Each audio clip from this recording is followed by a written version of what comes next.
हाज़रीन मस्जिद मोहल्ला चमरेटी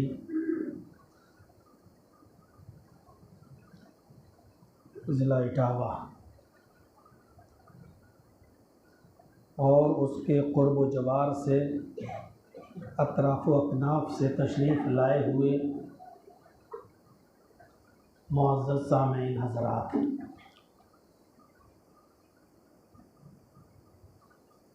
अल्लाह रब्बुल आलमीन का जितना भी शुक्र अदा किया जाए वो कम है,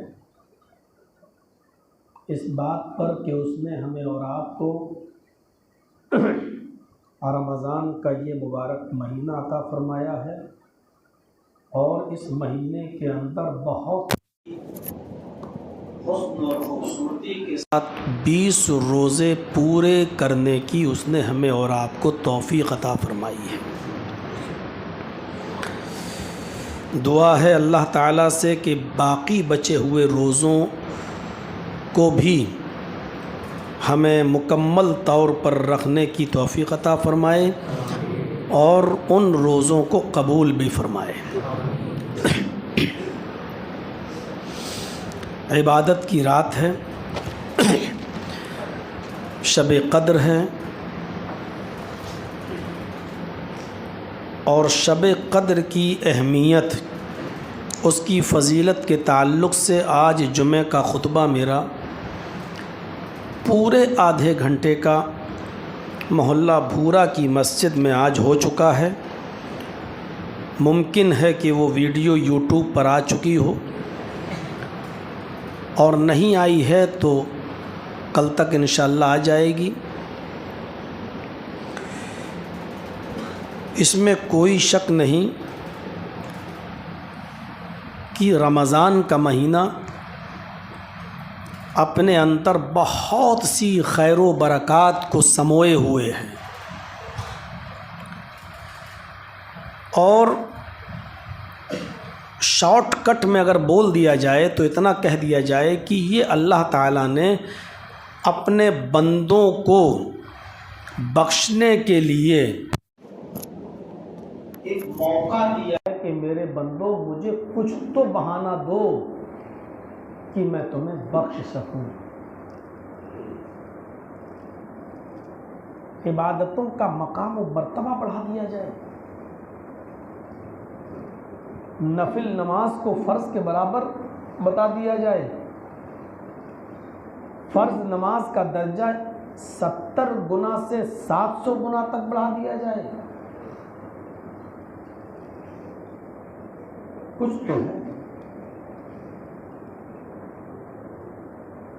और उसकी वजह सिर्फ ये है कि इस महीने के अंदर अल्लाह तबारक व तआला ने कुरान करीम को नाज़िल किया है।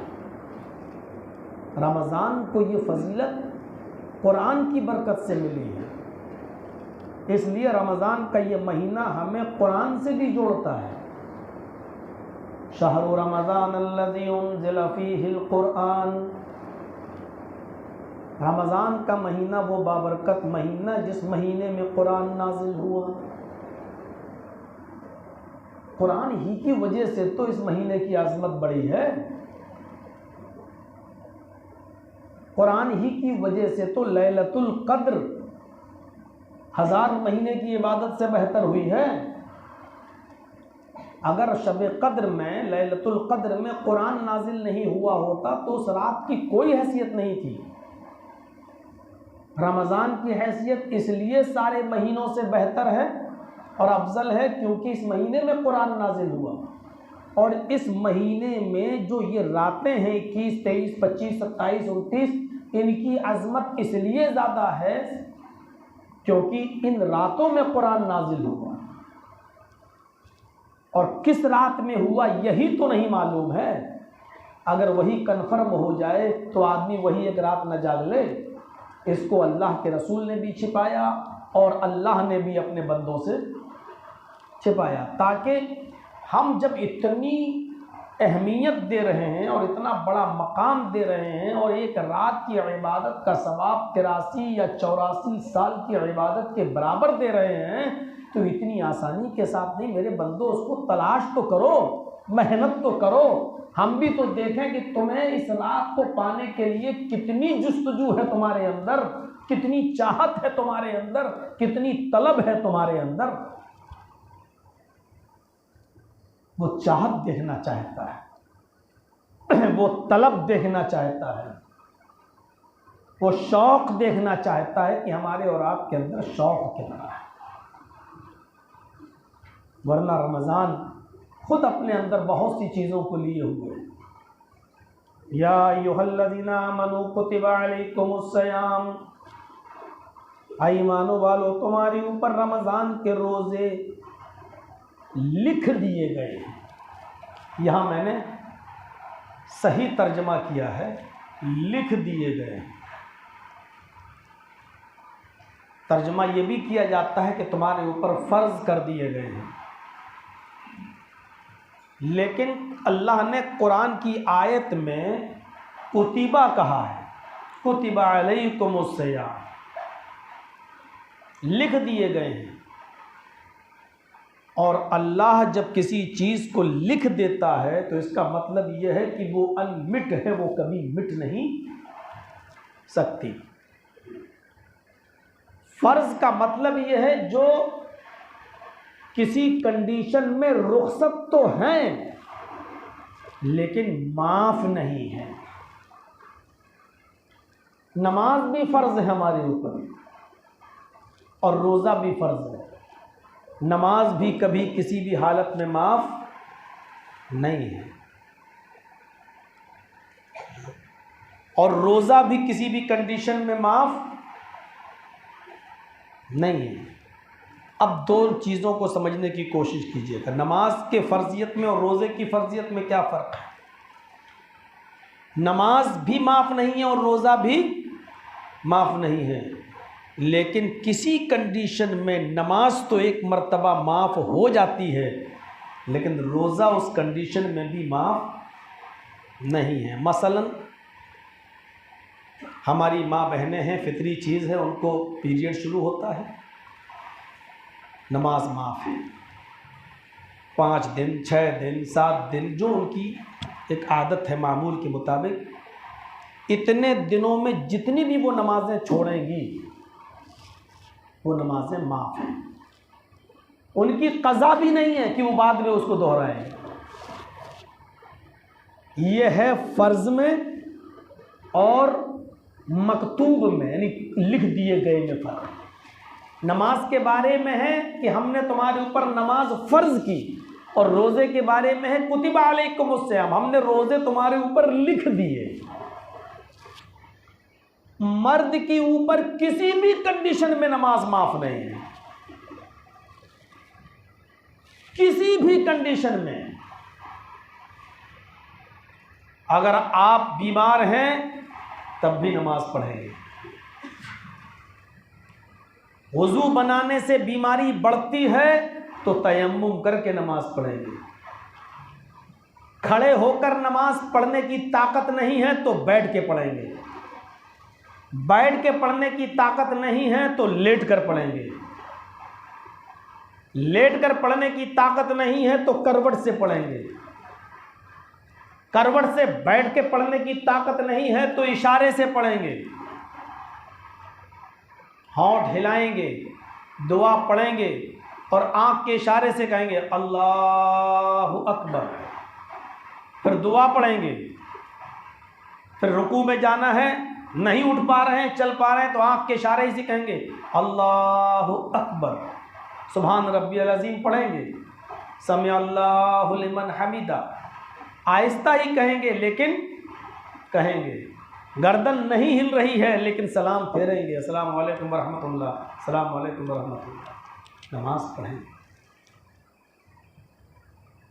पेशाब की थैली पड़ी हुई है,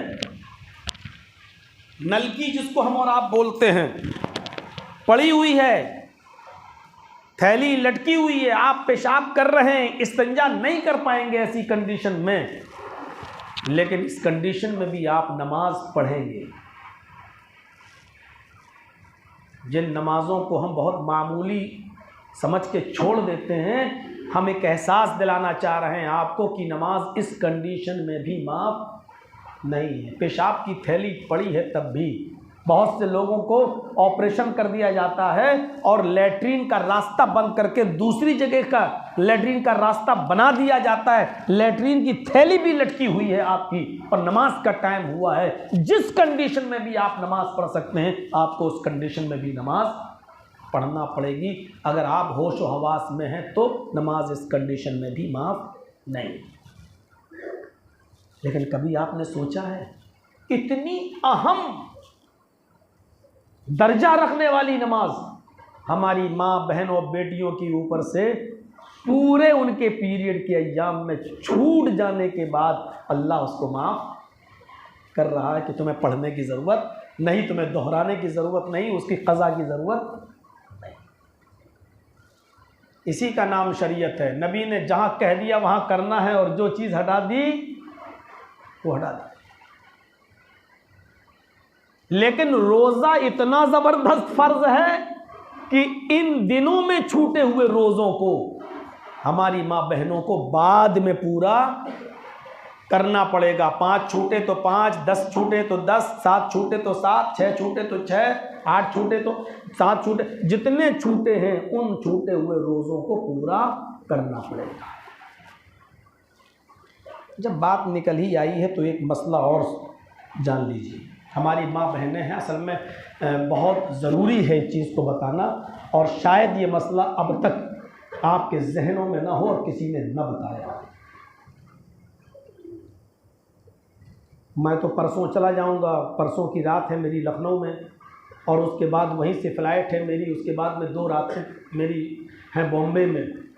अब तो आखिरी रात ही में मुलाकात होगी आपसे, यही 11 से 12 बजे तक का टाइम रखूँगा शाही जामा मस्जिद में।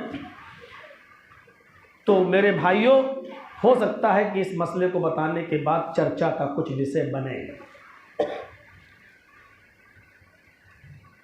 ना बने तो अच्छी बात है, लेकिन बगैर बताए हुए हम रह भी नहीं सकते। शरीयत के अंदर मुसाफिर की नमाज का एक तरीक़ा आया है। थोड़ी सी स्पीड मैंने अपनी कम कर ली ताकि मैं अपनी बात को आपको समझा सकूं। मुसाफिर 2 नमाजें एक साथ पढ़ सकता है, ज़ोहर और असर। एक साथ पढ़ लें।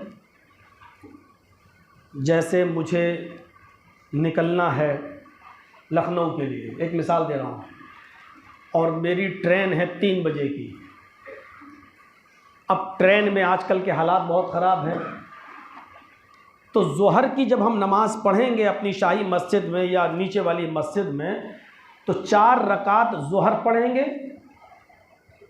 और 4 ही ज़ोहर के बाद हम असर भी पढ़ेंगे, क्योंकि अभी हम हालत क़याम में हैं, मुकीम हैं। बस अभी असर का वक्त हुआ नहीं है, लेकिन मेरी ट्रेन है 3 बजे। अब हम सवार हो जाएंगे तो हम रास्ते में नहीं पढ़ सकते हैं, हमारी मगरिब भी जाएगी, हो सकता है ईशा तक भी ना पहुंच सकें, तो ज़ोहर के साथ ही हम असर भी पढ़ लेंगे। ज़ोहर और असर एक साथ पढ़ लिया।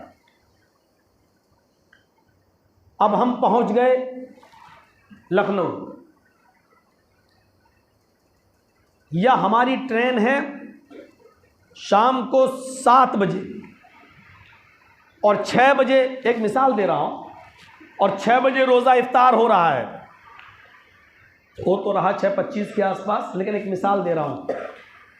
तो 6 बजे जब हम मगरिब की नमाज़ पढ़ेंगे तो उसी के साथ 3 रकात मगरिब पढ़ने के बाद 4 रकात हम ईशा भी पढ़ लेंगे और चल लेंगे।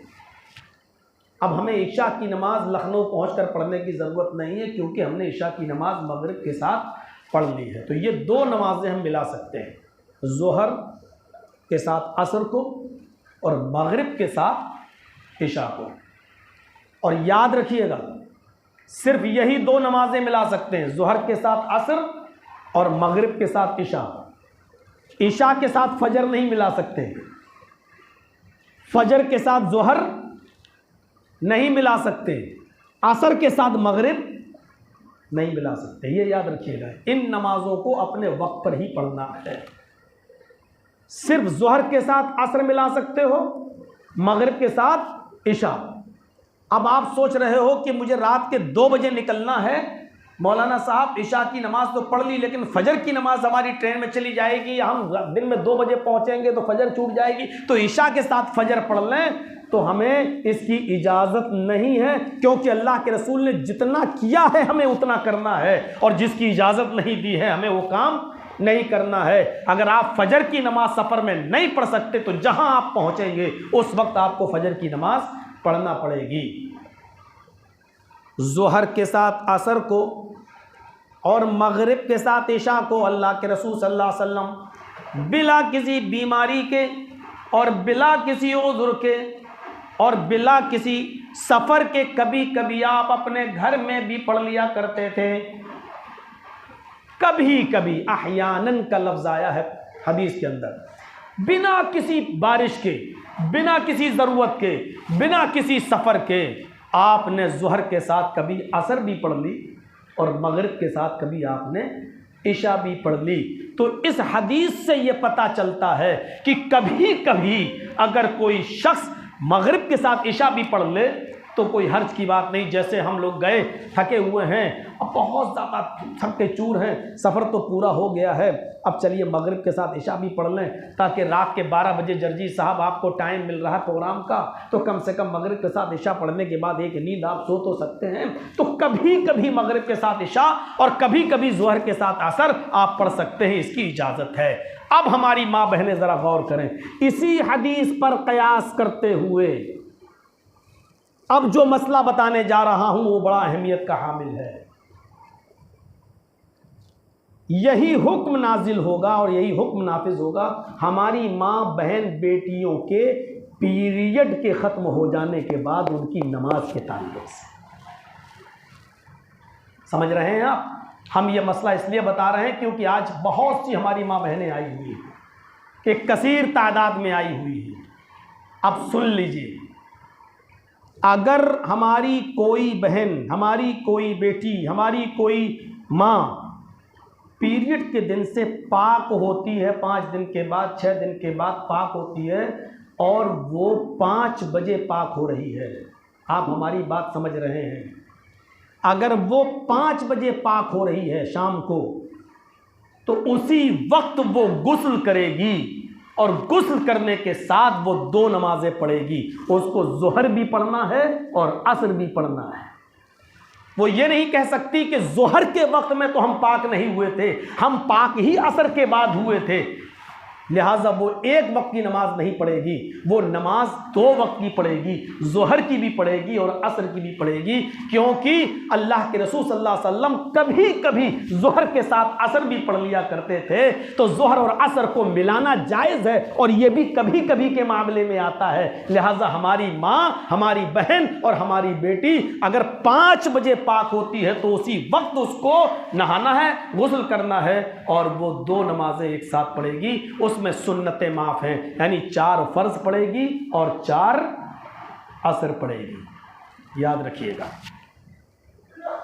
बेहतर होगा कि चर्चे बाद में किए जाएं। आप निपटना चाहें, देखना चाहें तो सबूत के तौर पर हमारे मोबाइल में वो सारी चीज़ें आप भी मौजूद हैं। सऊदिया के बड़े बड़े मुफ्तियों के फतावे हमारे पास मौजूद हैं, मेरे मोबाइल में मौजूद हैं, आप सुन सकते हैं। एक चीज़ ये हो गई, अगर वो दिन में 11 बजे पाक होती है, ज़वाल से पहले पहले, यानी ज़ोहर की नमाज का वक्त नहीं हुआ है, अगर ज़वाल से पहले पहले यानी 11 बजे पाक होती है तो उसको कोई नमाज नहीं पढ़ना है। इसलिए कि फजर का वक्त तो है ही नहीं, फजर का वक्त तो निकल गया और अभी ज़ोहर का वक्त भी नहीं आया है। लिहाजा 10 बजे 11 बजे अगर वो पाक होती है तो सिर्फ उसको गुस्ल करना है और कोई नमाज नहीं पढ़नी है। ज़वाल के बाद अगर पाक होती है, ज़वाल के बाद अगर पाक होती है, 11:30 बजे 12 बजे अगर वो पाक होती है तो गुस्ल करेगी और आने वाले वक्त का इंतज़ार करके जो नमाज का वक्त होगा जैसे ज़ोहर का, तो वो ज़ोहर की नमाज पढ़ेगी। तो ये याद रखिएगा, वो ज़ोहर की नमाज पढ़ेगी। अब आप समझ गए, ज़ोहर के साथ अब असर नहीं पढ़ेगी क्योंकि वो मुसाफिर नहीं है और असर में वो अपने घर रहेगी, तो असर को असर के वक्त में पढ़ेगी। असर और ज़ोहर कब पढ़ेगी? जब वो असर के बाद पाक होगी, यानी 4 बजे के बाद। 5 बजे 5:30 बजे अगर पाक होती है तो वो ज़ोहर और असर 2 नमाजों को एक साथ पढ़ेगी। अगर वो ज़ोहर से पहले पाक होती है तो कोई नमाज नहीं पढ़ेगी। ज़ोहर के टाइम पर पाक होती है तो सिर्फ ज़ोहर की नमाज पढ़ेगी। और अगर वो रात के 12 बजे या 1 बजे पाक होती है, सुन रहे हैं, रात के 12 बजे या 1 बजे अगर वो पाक होती हालत तोहर में आती है तो उसको उसी वक्त गुस्ल करना पड़ेगा और मगरिब की और इशा की नमाज दोनों एक साथ उसको पढ़ना पड़ेगी। रात के 2 बजे भी अगर वो पाक होगी, 3 बजे भी अगर वो पाक होगी तो उसको उसी वक्त गुस्ल करना पड़ेगा और मगरिब की और इशा की दोनों नमाजें उसको पढ़ना पड़ेंगी। 3 मगरिब 4 इशा और 1 रकात वित्र, इतनी नमाजें उसको पढ़ना पड़ेंगी। क्योंकि अब वो रात के 2 बजे के बाद 3 बजे पाक हो रही है, भले ही मगरिब का वक्त नहीं है लेकिन इशा का वक्त मौजूद है, लिहाजा वो मगरिब और इशा की नमाज एक साथ पढ़ेगी। अगर वो मगरिब के तुरंत बाद पाक हो रही है तो वो गुस्ल कर लेगी और सिर्फ मगरिब की नमाज पढ़ेगी, ज़ोहर और असर नहीं पढ़ेगी। सिर्फ मगरिब की नमाज पढ़ेगी और इशा की नमाज को अपने वक्त पर पढ़ेगी। हमें मालूम है कि ये मसला मैंने जो बताया है बहुत सी माँ बहनों को अभी भी समझ में नहीं आ रहा होगा। उस औरत पर मुसाफिर वाले अहकाम नाजिल होंगे, मुसाफिर वाले अहकाम नाफिज होंगे। फिर से समझ लीजिए, अगर फजर की नमाज से 10 मिनट पहले भी वो औरत पाक हो रही है तो उसी वक्त वो गुस्ल करके मगरिब और इशा दोनों नमाजें एक साथ पढ़ेगी। 3 रकात मगरिब और 4 रकात इशा और 1 रकात वित्र। फजर की अजान हो चुकी, नमाज हो गई, सूरज निकल गया, अभी तक पाक नहीं हुई, लेकिन सूरज निकलने के बाद अगर वो पाक हो रही है तो सूरज निकलने के बाद वो गुस्ल तो करेगी लेकिन कोई नमाज नहीं पढ़ेगी। क्योंकि अब ना मगरिब का वक्त है, ना इशा का वक्त है और फजर का वक्त भी नहीं है, सूरज भी निकल चुका है, ज़ोहर का वक्त भी अभी नहीं आया है, इसलिए वो गुस्ल करके कोई नमाज नहीं पढ़ेगी। लेकिन अगर जवाल के बाद पाक हो रही है, जवाल के बाद पाक हो रही है, तो वो सिर्फ गुस्ल करेगी और जोहर के वक्त में जोहर की नमाज पढ़ेगी। लेकिन वो जोहर के वक्त भी पाक नहीं थी, असर के वक्त भी पाक नहीं थी, वो असर के बाद पाक हो रही है, तो असर के बाद वो गुस्ल करेगी और जोहर की और असर की नमाज दोनों एक साथ पढ़ेगी। क्योंकि अल्लाह के रसूल कभी कभी जोहर और असर एक साथ पढ़ा करते थे। ये मसला मैं मोहल्ला भूरा में बताना चाह रहा था, लेकिन चूंकि आधे ही घंटे का खुतबा था, इसलिए मैंने सोचा कि अगर इस बहस को छेड़ दूंगा तो जो हमें बताना था वो हम नहीं बता पाते, इसलिए मैंने चमरेडी के लिए वादा कर लिया था। हमारी माँ बहनें यहाँ कसीर तादाद में आई हैं, उनको इस मसले की वजाहत हो जानी चाहिए कि वो दो नमाजें एक साथ पढ़ेंगी। रात में किसी भी वक्त पाक होंगी तो मगरिब के साथ इशा पढ़ना पड़ेगा, और दिन में जोहर के बाद अगर असर से पहले पहले पाक हो रही है तो सिर्फ जोहर की नमाज, असर के बाद पाक हो रही है तो जोहर और असर दोनों को एक साथ, मगरिब के तुरंत बाद पाक हो रही है तो सिर्फ मगरिब की नमाज, और इशा के बाद अगर कभी भी पूरी रात में अगर पाक हो रही है तो मगरिब और इशा दोनों नमाजों को एक साथ उनको पढ़ना पड़ेगा। लेकिन मेरे भाइयों, हालत नापाकी में छूटी हुई नमाजों की कज़ा नहीं है। हाँ, जो नापाकी की हालत में छूट गई हैं उनको वो बाद में नहीं दोहराएंगी, लेकिन पाक हो जाने के बाद फिर 1 घंटा भी उनको इंतज़ार नहीं करना है, गुस्ल फौरन करना है और छूटी हुई नमाज जो उस वक्त के अंदर है उसको उनको पढ़ना है, जो उस वक्त के अंदर है। यानी फिर 5 बजे का टाइम है तो जोहर असर दोनों पढ़ना है, और 12 बजे 1 बजे का टाइम है रात का तो उनको मगरिब और इशा दोनों एक साथ पढ़ना है। फजर के बाद का वक्त है सूरज निकलने के बाद का तो कोई नमाज नहीं पढ़ना है, इसलिए कि ना फजर का वक्त है ना जोहर का वक्त है, उनको कोई नमाज नहीं पढ़ना है। फिर जोहर के वक्त जोहर और असर के वक्त असर की नमाज उनको पढ़ना है। उम्मीद है कि मेरी माँ बहनें समझ गई होंगी इस मसले को।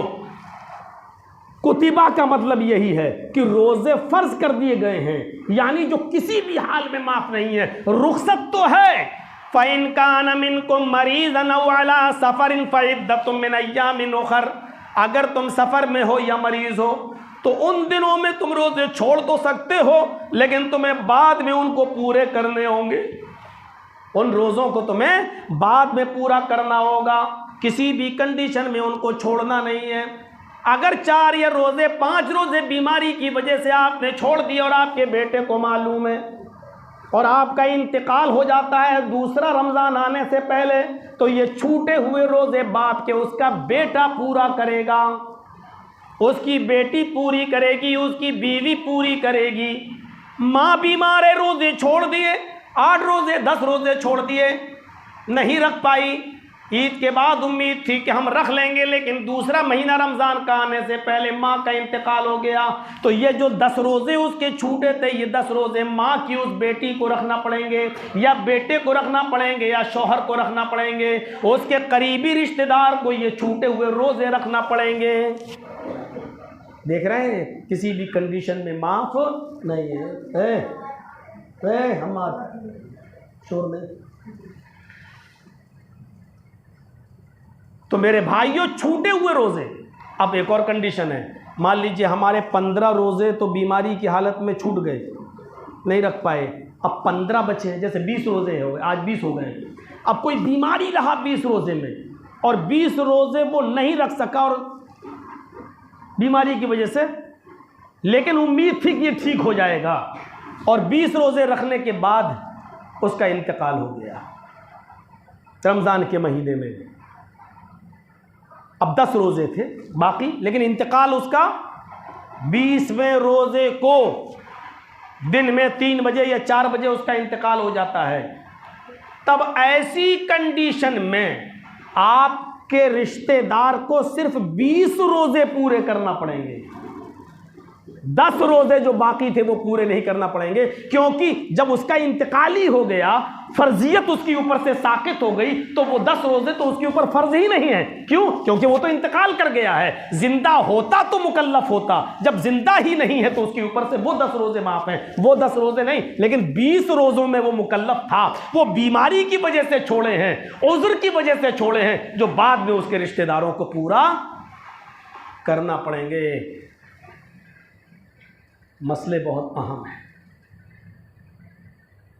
मौलाना साहब कितना चीख लो, करता कौन है? औरतें अपने छूटे हुए रोज़े पूरे साल गुजर जाते हैं, उसके बाद फिर तौफीक नहीं होती कि वो रखें।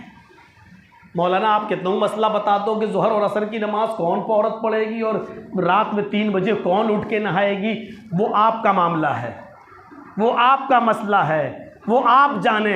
हमारा जो मामला है बताने का वो हम बताएंगे।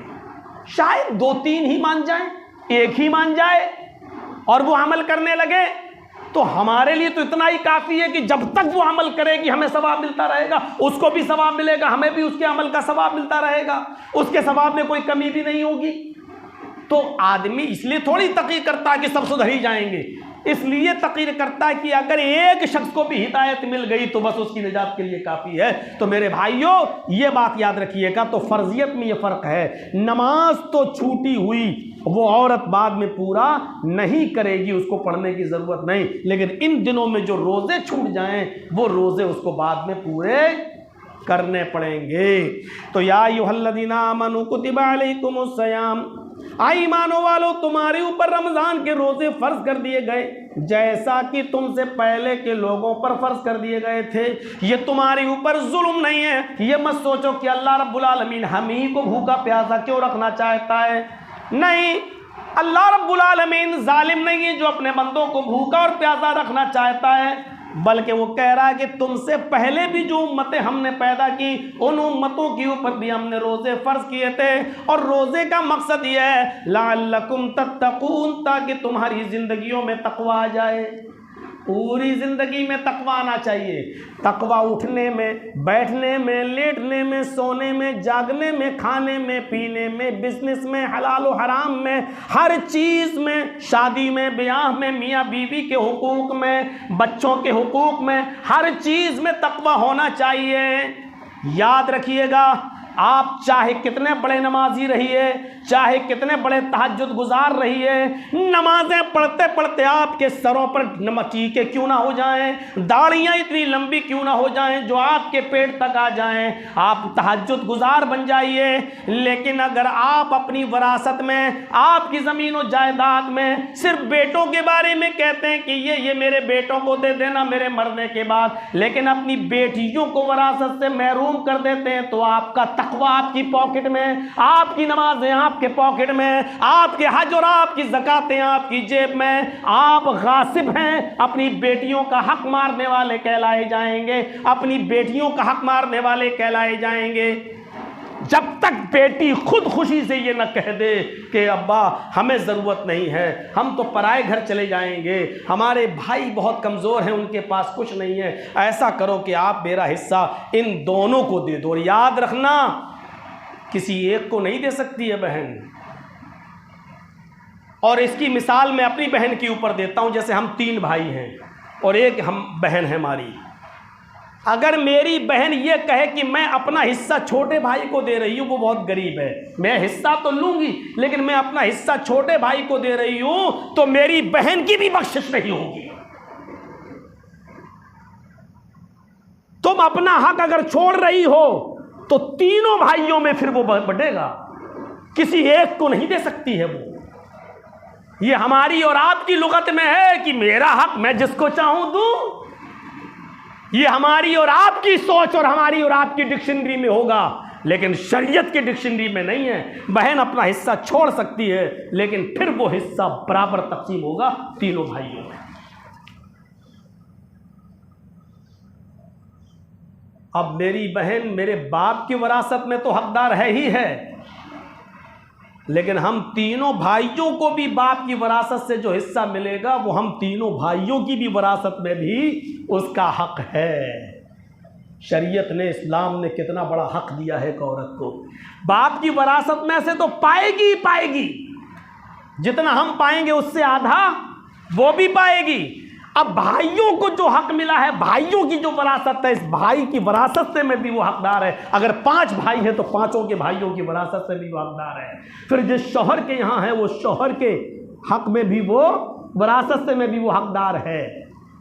फिर अगर बेटा बड़ा हो गया और बेटे ने बहुत कमाया और बहुत बड़ी ज़मीन और जायदाद खरीद ली, तो वो अपने बेटे की वरासत से में भी वो हकदार है। चारों तरफ से मलाई मलाई दी है अल्लाह तबारक व तआला ने और उसके रसूल ने औरत को। अब आप कहिए कि हमने बेटी की शादी कर तो दी, 20 लाख रुपए खर्च कर तो दिया, फार्चूनर दे तो दी, मोटरसाइकिल दे तो दी, 4 व्हीलर दे तो दी, अब हम बेटी का हिस्सा क्या दें? गासिब कहलाएंगे आप, खाइन कहलाएंगे आप, डाकू कहलाएंगे आप।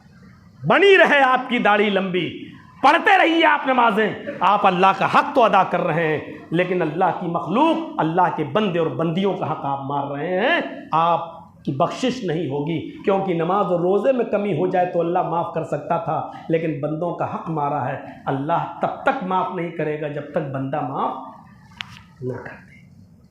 मौलाना साहब, आप जो बयान दे रहे हो, अगर गुस्ल खाने में झांक कर देखो तो सभी नंगे नज़र आएंगे।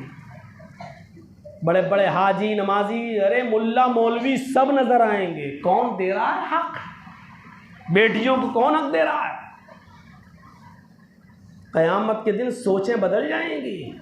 यहाँ बेटी को बेटे को तकलीफ़ होती है, फ़ौरन मोती झील लेके पहुँच गए, रात में सारे डॉक्टरों की दुकानें बंद, साहब रात की नींद उड़ जाती है, वहाँ दिमाग बदल दिए जाएंगे। यबद्दुल मुजरिमू लौ यफ्तदी, मुजरिम क़यामत के दिन ये कहेगा अल्लाह मैं फ़िदिये में दे रहा हूँ, मैं फ़िदिये में दे रहा हूँ। आय अल्लाह ये मेरा बेटा है, तू इसको जहन्नम में डाल दे लेकिन मुझे बचा ले। अल्लाह ये मेरी बेटी है, तू इसको जहन्नम में डाल दे लेकिन मुझे छोड़ दे। अल्लाह ये मेरी बीवी है, तू इसको जहन्नम में डाल दे लेकिन मुझे छोड़ दे। अल्लाह ये मेरा कुंबा है, ये मेरा कबीला है, तू इसको जहन्नम में डाल दे, ये मेरा खानदान है, तू इसको जहन्नम में डाल दे लेकिन मुझे बचा ले। सुम्मा नुनजी, हमें नजात दे दे, मैं इन सबको दे रहा हूं। वह अकल बदल जाएगी, दिमाग काम नहीं करेगा, अल्लाह दिमाग ऐसा कर देगा। मेरे भाइयों, जिस बेटे को रात में पेट में दर्द होने की वजह से आपकी नींद उड़ जाती है, हल्का सा बुखार आ जाए तो आप बेचैन हो जाते हैं, अल्लाह ने दुनिया में ये मोहब्बत डाली है। क़यामत के दिन अल्लाह ऐसा दिमाग कर देगा, तुम कहोगे अल्लाह मेरे बेटे को जहन्नम में डाल दे लेकिन मुझे बचा ले, अल्लाह मेरी बीवी को जहन्नम में डाल दे मुझे बचा ले। यौम यफिर्रुल मरउ मिन अखीही व उम्मिही व अबीही, कुरान की आयत पढ़ के देखो। आय अल्लाह, क़यामत अल्लाह कह रहा है कि इंसान भागेगा। यौम यफिर्रुल मरउ मिन अखीही, अपने भाई से भागेगा। ये भाई मेरी नेकी ना मांग बैठे। व उम्मी व अबी, अपनी माँ को देखकर भागेगा, मेरी माँ रही है, अरे ये मुझसे नेकी ना मांग बैठे, छुप जाएगा। व अबी, अपने बाप को देखकर भागेगा, ये मेरा बाप आ रहा है, ये मुझसे नेकी ना मांग बैठे। वह साहिबती, अपनी बीवी को देखेगा तो भागेगा, कहीं मुझसे नेकी ना मांग बैठे। वह बनी, अपनी औलाद को देखकर भागेगा, कहीं मुझसे नेकी ना मांग बैठे। कोई अपनी बीवी को देखकर भागता है?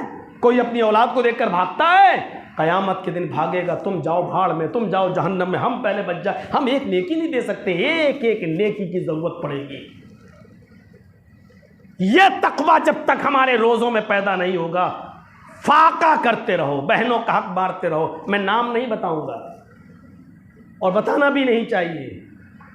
हमारे ही मोहल्ले का वाक़या है, पिछली 2 साल पहले का, रमज़ान का ही वाक़या है। एक आदमी वज़ू बना रहा था, वज़ू बनाते बनाते वो हमसे, जुमेरात का दिन था, और कहने लगा कि मौलाना एक मसला बताइए। मैंने कहा जी बोलिए। कि ये कुल्ला जो करते हैं रोज़े की हालत में, जो मुंह में जो कुल्ला किया तो ज़बान में तो थोड़ा सा पानी चिपक ही जाता है, भाई कुल्ला करेंगे तो ज़बान में तो लग ही जाएगा।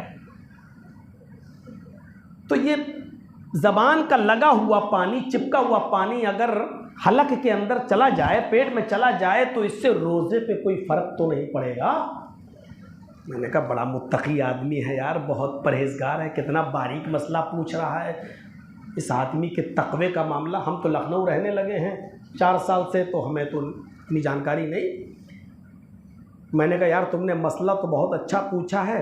ऐसा है कि आज जुमेरात है मैं कल इंशाअल्लाह जुमे का खुतबा शाही मस्जिद में दूंगा और कल इस मसले की वजाहत कर दूंगा, क्योंकि सबको मालूम हो जाएगा। ये तो सभी के जहन में ये बात आती है कि कुल्ला की तो हलक में लगा हुआ पानी ज़बान में कहीं हलक में चला जाए। फिर मैंने यार कुछ लोगों से जब जानकारी हासिल की तो मुझे पूरा बायोडाटा मिल गया, और वो आदमी पहली सफ में आके बैठा है जुमे के दिन कि आज तो मौलाना हमारे मसले का जवाब देंगे। मैंने मसले का जवाब तो दिया जुमे के दिन। मैंने कहा कि ये मसले वो लोग पूछते हैं, नाम नहीं बताऊंगा, मैंने कहा ये मसले वो लोग पूछते हैं जिनकी बहनें मेरे पास आकर कहती हैं कि भाई अपनी बहन का हक मारे हुए है, जिनकी बेटियां कहती हैं कि बाप मुझे हमारे हिस्से, जो बाप जो अपनी बेटी का हक मारे बैठा हो, जो भाई अपनी बहन का हक मारे बैठा हो, और वो ये मसला पूछे कि जबान पे चिपका हुआ पानी हलक के जरिए पेट में चला जाए तो रोजे पे कोई फर्क तो नहीं पड़ता है।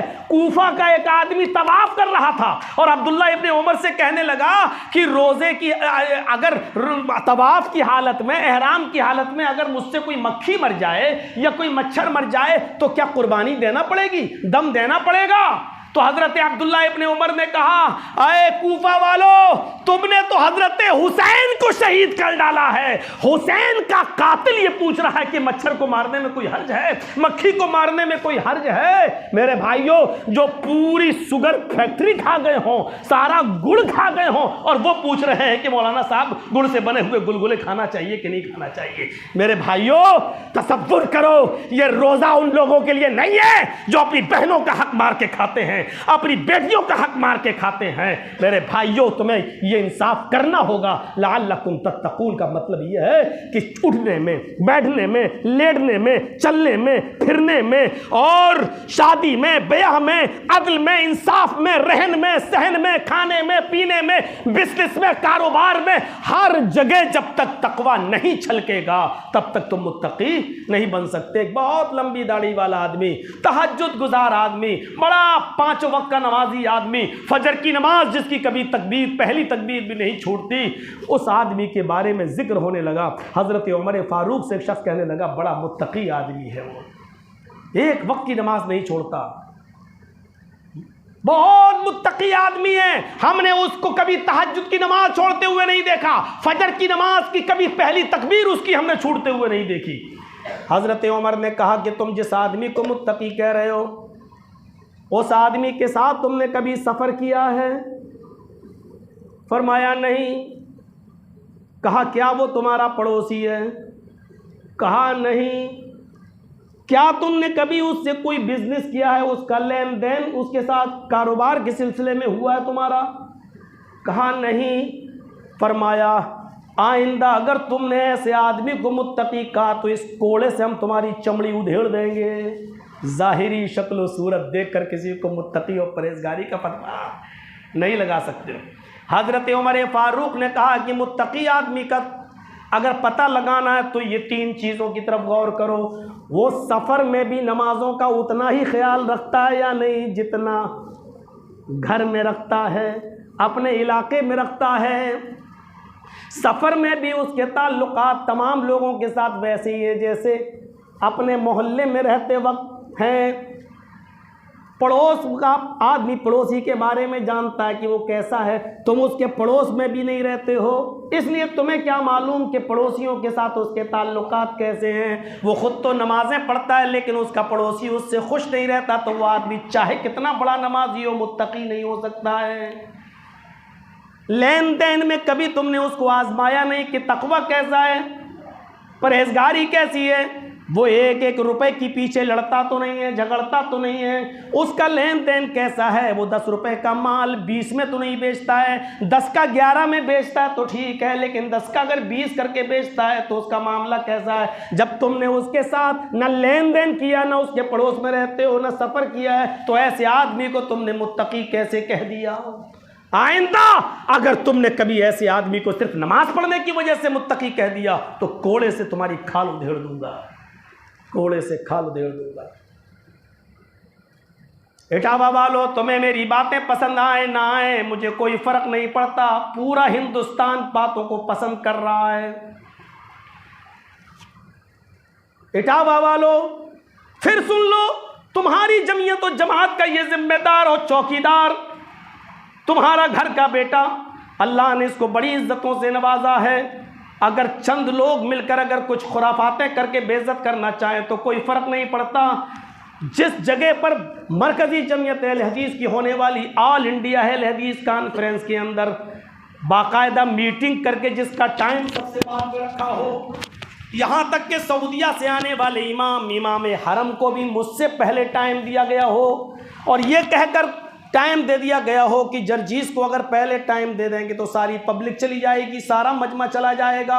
सऊदिया की सरजमीन से आने वाले मेहमान इमाम हरम को भी मुझसे पहले निपटा दिया गया हो और हमको सबसे बाद में रखा गया हो, तो इससे आप अंदाज़ा लगाइए। अल्लाह ताला तकब्बुर से बचाए।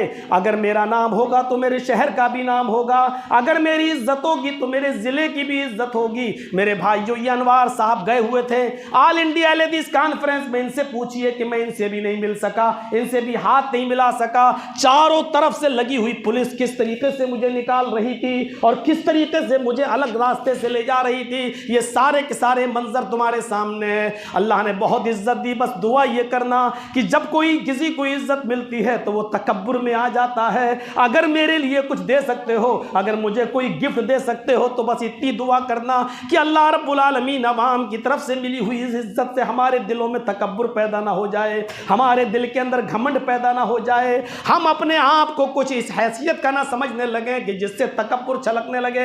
और जहां तकब्बुर आया वहीं से इंसान का गिरना शुरू, वहीं से इंसान का जवाल शुरू, वहीं से इंसान की बर्बादी शुरू। और आप अपने इटावा पर नजर डालो, तकब्बुर ने कैसे कैसे लोगों के घमंड को चकनाचूर करके उनको आज कहां से कहां पहुंचा दिया। इन तमाम चीजों पर आप नजर डालो और कुरान की इस आयत को बार बार पढ़ते रहो। व तुइज़्ज़ु मन तशा व तुज़िल्लु मन तशा बियदिकल खैर। इज्जत देने वाला अल्लाह की ज़ात है और जिल्लत देने वाली भी अल्लाह की ज़ात है। वरना मुझे तो जहां तक पहुंचा दिया गया था वहां से कोई आदमी बाइज्जत होकर नहीं निकलता है। मेरे प्यारे साथियों, इसके बावजूद भी अल्लाह रब्बुल आलमीन ने मुझे वो मकाम दिया, वो इज्जत दी है कि देखिए परसों की रात लखनऊ और उसके बाद में फिर मुंबई, और बम्बई में जब 2 रातें थी, मेरी 25वीं और 27वीं, तो लोगों ने कहा कि अब 26वीं आपकी खाली क्यों जाए। तो मेरे भाइयों, उन लोगों ने कहा भले ही जागने वाली रात ना हो लेकिन हम आपका फायदा उठाएंगे और हमारी वो 26वीं रात जो जागने वाली रात नहीं है लेकिन उसको भी उन्होंने बुक कर लिया। जरा आप अंदाजा लगा सकते हैं। बस अल्लाह से कोई गिफ्ट में मैं तुमसे कुछ नहीं मांग रहा हूं, अगर मांग रहा हूं तो सिर्फ ये हाथ उठाकर इतना कह देना कि अल्लाह इस इज्जत से कहीं तकब्बुर पैदा ना हो जाए, कहीं घमंड ना आ जाए। और ये बात अपने ऊपर भी ना चढ़ा लेना। घमंड जिस दिन आया तबाही और बर्बादी के दहाने पर आप और खड़े हो जाएंगे। कारून आज तक धस रहा और कयामत तक धसता रहेगा। सिर्फ घमंड आ गया था।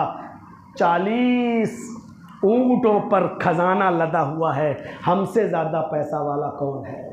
कहां पहुंच गया? अल्लाह पैसा देकर भी आजमाता है और पैसा न देकर भी आजमाता है। जिसके पास बहुत दौलत हो अल्लाह का शुक्र अदा करे, गरीबों का ख्याल रखे, मिस्कीनों का ख्याल रखे और कोशिश करे कि दाएं हाथ से लें तो बाएं हाथ को भी खबर न हो।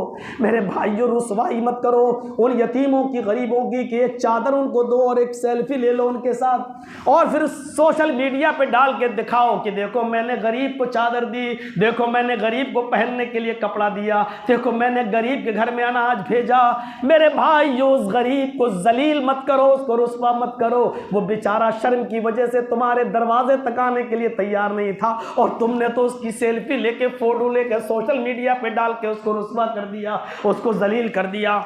मैं तो इस चीज का भी कायल नहीं हूं कि कोई आदमी रमजान के महीने में इफ्तार कराए और उसकी वीडियो बना के व्हाट्सएप पे डाले। मैं तो इस चीज का भी कायल नहीं हूं कोई आदमी हज करने जाए और उम्रा करने जाए और खाने काबा के सामने खड़ा होकर सेल्फी खींचे और फोटो खींच के सोशल मीडिया पे डाले और कहे कि दुआ करना अल्लाह मेरा हज कबूल करे। अरे तुम क्यों दिखा रहे हो? हज तुम्हारे ऊपर फर्ज था, कोई एहसान करने नहीं गए। नमाज तुम्हारे ऊपर फर्ज है, रोजा तुम्हारे ऊपर फर्ज है, हज भी तुम्हारे ऊपर फर्ज है। अल्लाह ने पैसा दिया, गए। अब तुम सबको दिखाओगे कि मैं हज करने के लिए गया हूं? क्यों दिखा रहे हो?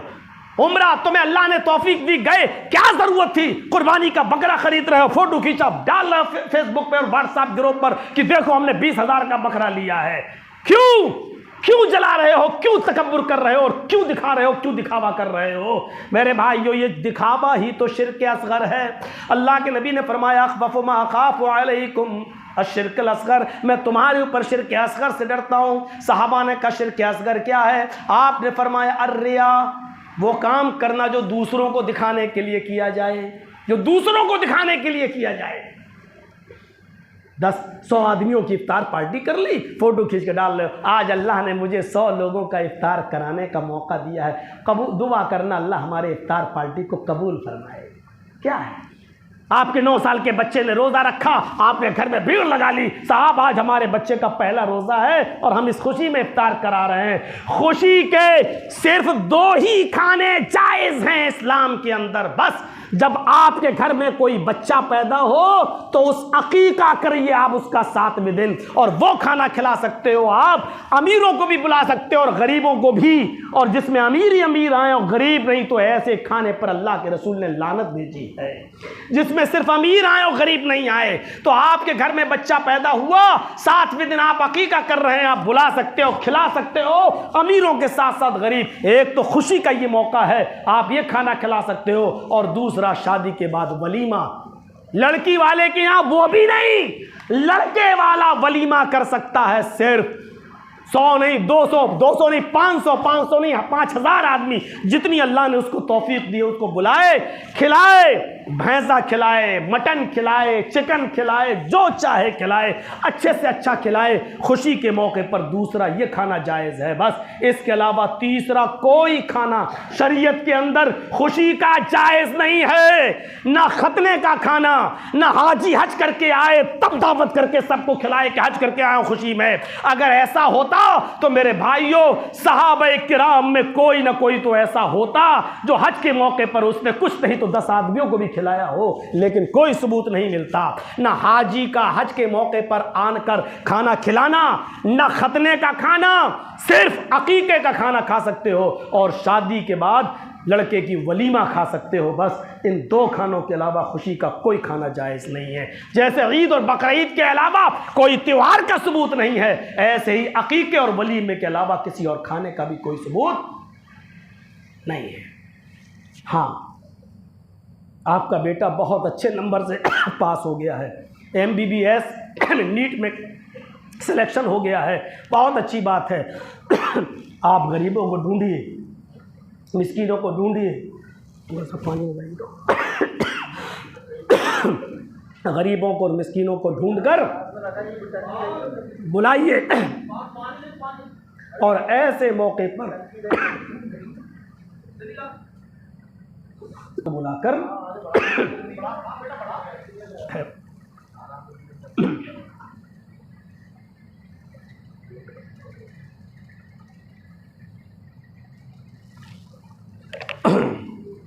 तो मेरे भाइयों, मैं अर्ज़ ये कर रहा था, बहुत अच्छी बात है, खुशी का मौका है, तो आप ऐसे मौके पर कुछ गरीबों को बुलाकर खाना खिलाइए उनको अपने घर में, और उन गरीबों को बुलाते वक्त आपके रिश्तेदार भी आपके घर आ सकते हैं और खाना खाएं।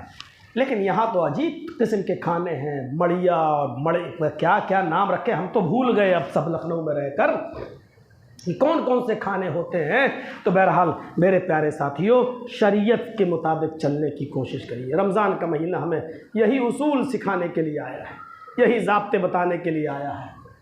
मैं वक्त नहीं लेना चाहता आज की इस शब कदर में, अब जो बताने जा रहा हूँ वो भी बहुत ज़रूरी है। आप अपने लिए दुआ मांगें, और ऐसे मौके पर जिन्होंने अपनी माँ को खो दिया हो, अपने बाप को खो दिया हो, अपने रिश्तेदारों को खो दिया हो, ऐसे मौके पर वो फरामोश न करें। मांगिए अल्लाह से जितना हो सके तो कब्रिस्तान भी चले जाइए, दुआ मांगिए। कब्रिस्तान, एक और मसला याद रखिएगा, मिट्टी देते वक्त कब्रिस्तान में जा रहे हैं हम, किसी को दफन करने के बाद और मिट्टी देने के बाद जब दुआ होती है, वहाँ हाथ उठाकर दुआ मांगना जायज़ नहीं है, कोई सबूत नहीं मिलता है। इज्तिमाई तौर पर हाथ उठाकर दुआ मांगने का सबूत नहीं, लेकिन ये रस्म ये ख़त्म नहीं हो पा रही है, बोलने के बाद भी नहीं। खुद हमारी शाही जामा मस्जिद के गिर्द जो अखाड़ा है जहाँ दफन होते हैं लोग, नहीं हो पा रही है ये चीज़ ख़त्म। इज्तिमाई तौर पर हाथ उठाकर दुआ नहीं मांगी जा सकती, अपनी अपनी मांगें। लेकिन अगर आप अपने बाप के लिए दुआ मांगने जा रहे हैं, अकेले मांगने जा रहे हैं, तो ऐसे मौके पर आप वहाँ हाथ उठाकर दुआ मांग सकते हैं। जन्नतुल बकी में अल्लाह के रसूल जब बकी वालों के लिए दुआ मांगने के लिए गए और अकेले गए, तो अल्लाह के रसूल ने उनके लिए बकीउल गरक़त के अंदर हाथ उठाकर दुआ मांगी। मुस्लिम शरीफ की हदीस है। तो इस हदीस से ये पता चला कि अकेले अगर आप जा रहे हैं कब्र पर अपने बाप के माँ के, तो आप हाथ उठाकर दुआ मांग सकते हैं। लेकिन इज्तिमाई तौर पर कि एक मौलाना साहब दुआ करें अल्लाह मरने वाले को बख्श दे और सब कहें आमीन, अल्लाह मरने वाले की मग़फ़िरत फरमा दे सब कहें आमीन, तो जो चीज़ का सबूत नहीं है वो हमें नहीं करना है, ये नहीं कर सकते। आप जाइए या यहाँ बैठिए, कब्रिस्तान जाने का मकसद तो सिर्फ इतना है। ये ज़रूरी नहीं आप सऊदीया में भी रहेंगे और आपके बाप यहाँ हैं, तब भी आपकी दुआ पहुँचेगी उन तक। आप यहाँ हैं और आपके बाप सऊदीया में अगर दफन है जन्नतुल बकी में, आप यहाँ दुआ करेंगे उनको पहुँचेगी, क्योंकि अल्लाह ने फरिश्तों को लगा रखा है हम लो नकल के लिए, आओ पहुँचाओ, और फरिश्तों को पहुँचने में देर नहीं लगती। आप दुआ मांगिए और बेहतर है कि इन अल्फाजों में दुआ मांगें। जैसे यहाँ बैठे हैं तो आप ये दुआ करें, अल्लाहुम्मा अग़फ़िर ले अबी वरहमहु वाफ़िही वाफ़ु अन्हु व अकरिम नुज़ुलहु वस्सिअ मुदख़लहु वग़सिलहु बिलमाई वस्सल्जि वलबरद। अगर यहाँ है, मस्जिद में है या अपने घर में है, तो आप ये दुआ मांगें, अल्लाहुम्मा अग़फ़िर ले अबी, या माँ का इंतकाल हो गया है तो अल्लाहुम्मा अग़फ़िर ले उम्मी वरहमहा वआफ़िहा वअफ़ु अन्हा, ये दुआ मांगें। और दुआ में पूरी पढ़ दी, अब पूरा बार बार हम उसको नहीं पढ़ेंगे। तो अब आपके वालिद हैं, माँ हैं, जैसे मेरे वालिद साहब का इंतकाल हो गया तो हम दुआ मांगेंगे, अल्लाहुम्मा अग़फ़िर ले अबी वरहमहु वआफ़िही वअफ़ु अन्हु वअकरिम नुज़ुलहु वस्सिअ मुदख़लहु वग़सिलहु बिलमाई वस्सल्जि वलबरद वनक़्क़िही मिनल ख़ताया कमा नक़्क़ैतस सौबल अब्यज़ मिनद दनस। हो गई एक दुआ। अब उसके बाद अल्लाहुम्मा अब्दिलहु दारन खैरम मिन दारिही व अहलन खैरम मिन अहली व ज़ौजन खैरम मिन ज़ौजिही व अदखिलहुल जन्ना व अइज़हु मिन अज़ाबिल क़ब्रि व मिन अज़ाबिन नार। हो गई दो दुआएं। इसके बाद दुआ कर, अल्लाहुम्मा इन्ना बी फ़ी ज़िम्मतिक व हब्ली जवारिक फ़क़ही मिन फ़ितनतिल क़ब्रि व अज़ाबिन नार व अंता हलुल वफ़ाई वल हक़ फ़ग़फ़िर लहू वरहमहू इन्नका अंतल गफूरुर रहीम। हो गई तीन दुआएं। अब तर्जुमा पे जाएंगे तो फिर देर लगेगी। अल्लाहुम्मा इन्ना वालिदी हुआ अब्दुका वब्नु अमतिक, या अल्लाहुम्मा इन्नहु अब्दुका वब्नु अमतिक एहताजा इला रहमतिक व अंता गनिय्युन अन अज़ाबिही इन कान मुहसिनन फज़िद फ़ी इहसानिही व इन कान मुसीअन फ़तजावज़ अन सय्यातिही। हो गई चार दुआएं। मेरे भाइयों, ये दुआएं मांगो, अल्लाह के रसूल ने बताई हैं अपने माँ बाप के लिए। एक एक लफ्ज़ पर गौर करो। अल्लाहुम्मा अग़फ़िर ले अबी, अल्लाह मेरे वालिद को बख्श दे, अल्लाह मेरे बाप को बख्श दे, वरहम, अल्लाह उनके ऊपर रहम फरमा, वआफ़िही वअफ़ु अन्हु, अल्लाह उनको माफ़ फरमा दे, जो कुछ भी ख़ताएँ उन्होंने की हैं तो उससे दरगुज़र फरमा, वग़सिलहु बिलमाई वस्सल्जि वलबरद, अल्लाह उनके गुनाहों को पानी से, बर्फ़ से, ओलों से धुल दे, साफ़ कर दे, व नक़्क़िही मिनल ख़ताया कमा नक़्क़ैत सौबल अब्यज़ मिनद दनस, अल्लाह उनके गुनाहों को इस तरीके से मिटा दे जैसे सफ़ेद कपड़े से मैलो कुचैल साफ़ हो जाता है। क्या दुआ बताई है मेरे भाइयों। ये दुआ जब अल्लाह के रसूल ने एक जनाजे पर पढ़ी तो अब्दुल्ला इब्न मसऊद गिर गए और रोते हुए कहने लगे, अरे काश मरने वाले ये तेरी जगह पर मेरा जनाजा होता तो कितना अच्छा होता, काश ये तेरी जगह पर अल्लाह के रसूल ने ये दुआएं मेरे लिए पढ़ी होती तो कितना अच्छा होता।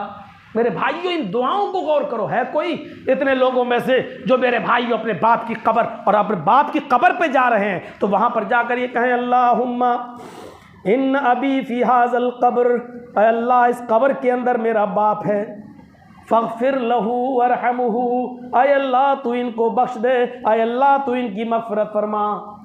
अल्लाहुम्मा इन्ना उम्मी फ़ी हाज़ल क़ब्र, अल्लाह बेशक मेरी माँ इस कब्र के अंदर मौजूद है, फ़ग़फ़िर लहा वरहमहा, अल्लाह तू इनकी मग़फ़िरत फरमा, इनके ऊपर रहम फरमा, वआफ़िहा वअफ़ु अन्हा, माँ है तो आफ़िहा वाफ़ु अन्हा, बाप है तो आफ़िही वाफ़ु अन्हा, यानी सीगे बदलते रहेंगे, लेकिन ये दुआएं सीखना पड़ेंगी मेरे भाई।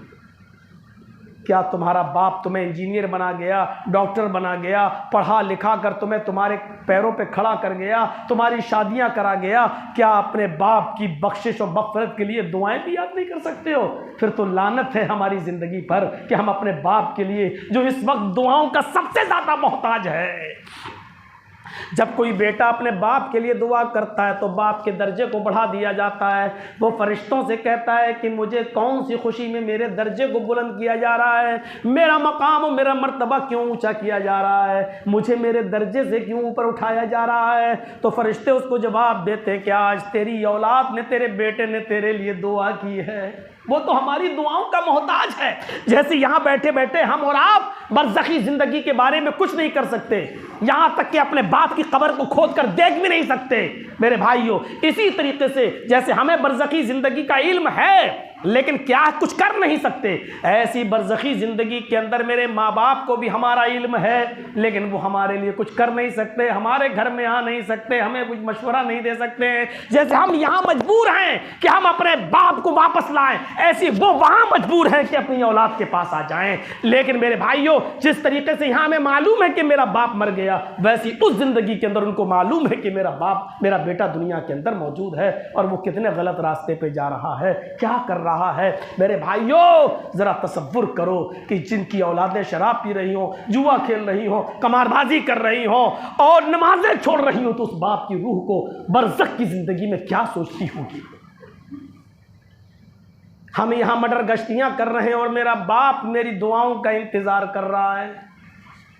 मत जाओ, यहां बैठे बैठे दुआ करो, अल्लाहुम्मा आनिसहु फी वहदती व आनिसहु फी वहशतिही व आनिसहु फी गुरबती। अय अल्लाह, मेरे बाप को मेरी तन्हाई में अकेला मत छोड़, अय अल्लाह उनको मानूस मत करना। अल्लाहुम्मा आनिसहु फी वहदती, अय अल्लाह उनकी तन्हाई में तू उनका साथी बन जा।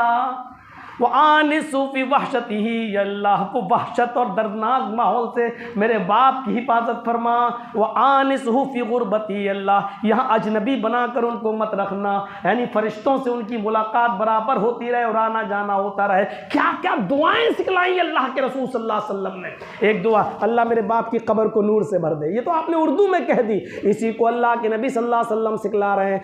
अल्लाहुम्मा फ़्तह लहू, अल्लाहुम्मा फ़्तह कब्रहू मुद्दा बसरी, अल्लाह मेरे बाप की कब्र को मेरी निगाह की मुताबिक जहाँ तक मेरी रोशनी जा रही है वहाँ तक कुशादा फरमा दे। अल्लाहुम्मा फ़्तह कब्रहू मुद्दा बसरी, अल्लाह मेरी बाप की कब्र को कुशादा फरमा दे, लंबा चौड़ा कर दे। और वफ़रुश कब्रहू मिन फ़िराशिल जन्ना, और अल्लाह मेरे बाप की कब्र पर जन्नत का लिबास बिछा दे। अल्लाह मेरे बाप की कब्र पर जन्नत का लिबास बिछा दे, यानी आँख का नहीं जन्नत का लिबास बिछा दे। मेरे भाइयों, ये दुआएं कौन करेगा? ये सब दुआएं अल्लाह के रसूल ने सिखलाई हैं। हमें इन दुआओं को याद करना चाहिए और उम्मीद है कि इंशाअल्लाह जब तक इन दुआओं को आप याद नहीं कर रहे हैं, आप अपनी ज़बान में मांगिए और कहिए कि अल्लाह मेरे बाप की मग़फ़िरत फरमा। कितना अच्छा लगेगा मेरे भाइयों अगर इसी को अरबी में कहा जाए, अल्लाहुम्मा वस्से क़ब्रहू, अल्लाहुम्मा नव्विर क़ब्रहू, अल्लाहुम्मा फ़रुशहू फ़राशल जन्ना, अल्लाहुम्मा अल्बिसहू लिबासल जन्ना, अल्लाहुम्मा नव्विर क़ब्रहू। कितना अच्छा लगेगा आप दुआ मांगे, अल्लाह इनकी कब्र को नूर से भर दे, अल्लाह इनकी कब्र को कुशादा फरमा दे। अल्लाहुम्मा फ़्तह लहू बाबन मिन अब्वाबिल जन्ना, आय अल्लाह मेरे बाप के लिए जन्नत का दरवाज़ा खोल दे, जन्नत की खिड़की खोल दे। इन दुआओं को अगर आप अरबी में पढ़ें तो ये होगा कि हम वो दुआएं पढ़ रहे हैं जो जनाब मोहम्मद रसूलुल्लाह ने, इस पर सवाब भी मिलेगा हमें, लेकिन इन दुआओं को हमें और आपको याद करना होगा। मेरे भाइयों, तफसीली खिताब बहुत मुख्तसर हो गया है और फिर एक अहद व पैमान में लूँगा कि इस वक्त बहुत तेज़ी के साथ नज़रें बद लगती है एक दूसरे की। तो मेरे भाइयों, जमीयत और जमात को मुस्तहकम कीजिएगा और इंशाअल्लाह हम और आपको सबको मिलकर जमीयत और जमात के लिए मिलकर काम करना होगा। एक अहद और पैमान लेकर यहाँ से उठिए और हमें उन लोगों से चौकन्ना रहना होगा जो जमीयत और जमात में खलफचार फैलाना चाहते हैं और एक दूसरे को एक दूसरे से अलग करना चाहते हैं। लेकिन आप ये सोचो कि आज के बाद ऐसे लोग पैदा नहीं होंगे तो ये नहीं होगा। अल्लाह ताला ने मूसा को पैदा किया है तो मुकाबले के लिए मेरे भाइयों, हैं, समझ रहे हैं आप, फिरौन भी आया है। जब तक मुखालिफत नहीं होती है तब तक किसी चीज़ का समझना, अल्लाह ताला चाहता तो अल्लाह के रसूल से बहुत काम लेता और लिया भी है। लेकिन अल्लाह ताला ने अगर मोहम्मद रसूलुल्लाह को पैदा किया तो अबू जहल को भी पैदा किया, अबू लहब को भी पैदा किया, क्योंकि जब तक इनकी मुखालिफतें सामने नहीं आएंगी तब तक आप कैसे साबित कर पाएंगे कि आप हक पर हैं, कैसे साबित कर पाएंगे। तो याद रखना, मूसा वाला काम करोगे तो फिरौन जैसे लोगों से निपटना भी है, मोहम्मद रसूलुल्लाह वाला काम करोगे तो अबू जहल और अबू लहब जैसे लोगों से हमें और आपको साबका भी पड़ेगा। और हम ये दुआ करें कि अल्लाह हमें मोहम्मद रसूलुल्लाह के तरीक़े पर चलने वाला बना दे, और शैतानी कामों में जो रुकावट बने अल्लाह उनमें हमें हौसला रखने की तौफीक अता फरमा और उनसे बहुस्न खूबी निपटने की तौफीक भी अता फरमा। मेरे प्यारे साथियों, ये दुआएं हमें और आपको करना है और इंशाअल्लाह दुआ करिए। हम आज शब कदर में कभी हम वैसे भी जलसों में हाथ उठाकर दुआ नहीं करते क्योंकि पूरी रात दुआओं की रात है। और फिर जो हमने जुमे में बताया था, अल्लाहुम्मा इन्नका अफ़ुव्वुन, अल्लाहुम्मा इन्नका अफ़ुव्वुन तुहिब्बुल अफ़्वा फ़अफ़ु अन्नी, ज़्यादा से ज़्यादा पढ़िए अल्लाहुम्मा इन्नका अफ़ुव्वुन, ऐ अल्लाह तू माफ़ करने वाला है, तू बहुत ज़्यादा माफ़ करने वाला नहीं, बहुत ज़्यादा, अफ़ुव्वुन का मतलब बहुत ज़्यादा बख्शने वाला है, तुहिब्बुल अफ़्वा, माफ़ी को पसंद करता है, फ़अफ़ु अन्नी, अल्लाह तू मुझे माफ़ फरमा दे। तो अल्लाह ये दुआ हमें जिनको याद नहीं उनको याद करने की तौफ़ीक़ अता फरमा और इस दुआ को ज़्यादा से ज़्यादा पढ़िए और इंशाअल्लाह दुआ कीजिए। खैर व आफ़ियत के साथ बॉम्बे से लौट कर मैं आऊँ, परसों मैं चला जाऊँगा और फिर परसों उसके बाद में अब आखिरी रात ही मिलेगी क्योंकि जुमे को मैं वापस आ रहा हूँ, लेकिन जुमे को जिस वक्त मेरी फ़्लाइट बॉम्बे में ऐसे लखनऊ उतर रही है तो मैं इटावा नहीं आ सकता क्योंकि 10:30 बजे मेरी फ़्लाइट लैंड करेगी लखनऊ एयरपोर्ट पर। तो लखनऊ ही में मुझे जुमे का खुतबा लखनऊ की किसी जो है जुमे की मस्जिद, अहले हदीस मस्जिद में हमें और ख़िताब करना है और जुमे के बाद हम वहाँ से चलेंगे तो जुमे की शाम तक हम इटावा पहुँचेंगे। तो आखिरी जो ख़िताब होगा मेरा वो शाही जामा मस्जिद के अंदर 11 बजे से लेकर यही 12 बजे तक। अल्लाह ताला हम तमाम लोगों के गुनाहों को माफ़ फरमाए, हमें गिड़गिड़ाने की तौफ़ीक़ अता फ़रमाए, हमें अपने गुनाहों पर शर्मिंदा होने की तौफ़ीक़ अता फ़रमाए, हमारी माँ बहनों को कुरान और हदीस पर चलने की तौफ़ीक़ अता फ़रमाए। शॉपिंग कम करें बल्कि ना करें, ज़रूरत के मुताबिक कपड़े पहने और बकिया ज़रूरत से ज़ायद अगर अल्लाह ने तुम्हें कपड़े दिए तो अपने गरीबों का ख्याल रखने की और उन औरतों का ख्याल रखने की जिनके पास कुछ नहीं हो। अल्लाह रब्बुल आलमीन हमें तौफ़ीक़ दे कि हम उनका ख्याल रखें और वो भी हमारी ईद में शामिल हो जाएँ। अल्लाह ताला से दुआ है कि अल्लाह जब तक तो हमें ज़िंदा रखना, इस्लाम पर ज़िंदा रखना और जब ख़ात्मा हो तो ईमान पर ख़ात्मा फरमाना। वमा अलैना इल्लल बलागुल मुबीन व आखिरु दअवाना अनिल हम्दुलिल्लाहि रब्बिल आलमीन।